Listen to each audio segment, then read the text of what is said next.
Hey everyone, it's Aesah, and welcome to my video on team-wide combat augments versus item augments. Just basic fundamentals on what to think about when you're debating which one of these to pick between.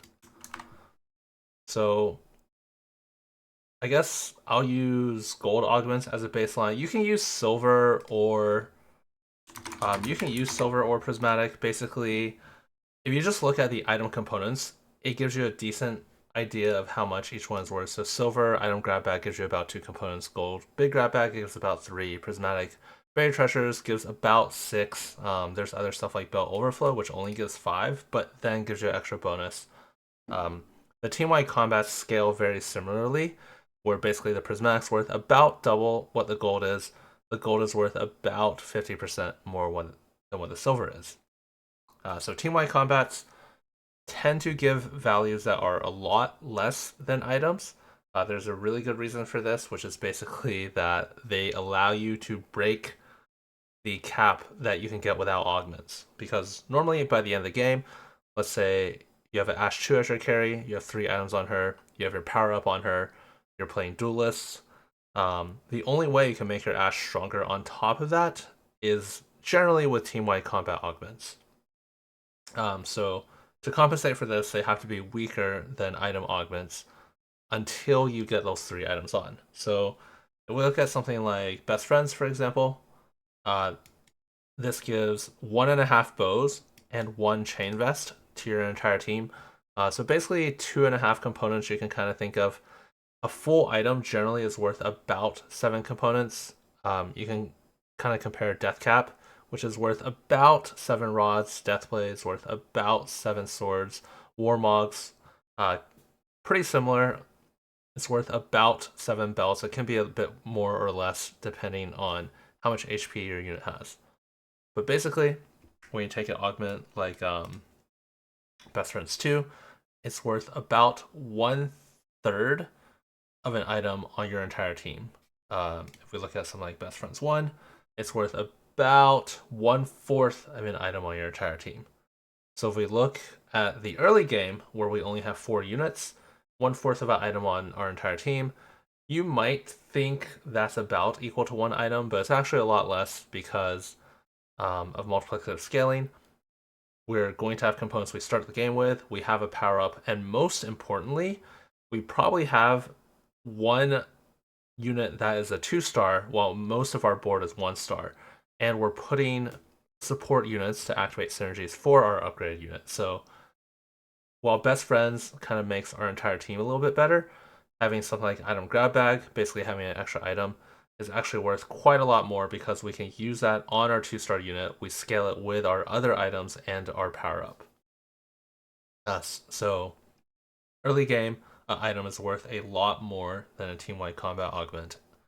However, late game, when we already have 3 items on our carry, we have the power up, we have all the supporting units, we actually can't put a 4th item on our carry, right? So the only way to make them stronger in the late game is by having these team-wide combats, which also just overall give a lot more value later on, because when you're giving this to 8 different units compared to only 4 different units, that is worth a lot more. Whereas again, if we have an item augment, oftentimes we're not even going to be able to put it on our main carry, since typically you're going to be able to deck out your most important units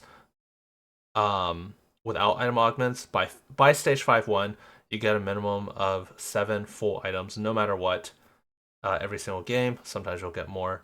So you can always have 3 item carry, 3 item tank, plus a supporting item, such as an anti-heal item. So in that case, if you have extra item augments by the end of the game, they're oftentimes going to be going on your supporting weaker units or your off carries. So they're actually losing value, whereas these team-wide combat augments allow you to amplify your carries even more. So basically, because TFT is a mixture of playing the early game and the late game, you're not just trying to get to the strongest end game board, you're also trying to, you know, make it there by saving HP in the early game. Generally, it's recommended to take item augments early on and then team-wide combat augments later on. Depending on how good your spot is or what comp you're playing, You may opt into one or the other. If you're kind of going for like a top 4-ish build, basically you might realize your spot is not that good. You didn't have any like streaks in the early game. Um, you might opt for more item augments just to save HP, and you know you're gonna get outcapped anyway. You're not playing for first.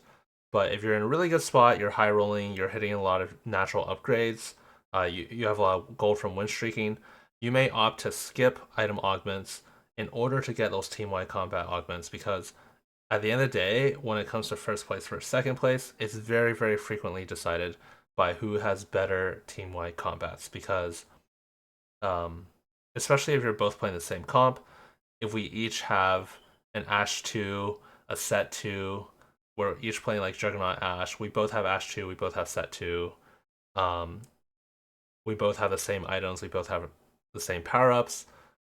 At the end of the day, what's going to decide that? It's not that you're off carry. Maybe you have a Udyr with 3 items that doesn't actually do that much for your entire team, whereas I might have a team-wide combat that makes my Ash and my Set even stronger, and that's going to make the difference. That's going to wrap it up on this video for team-wide combat versus item augments. If you have any comments or questions, let me know in the Discord, and thanks for watching.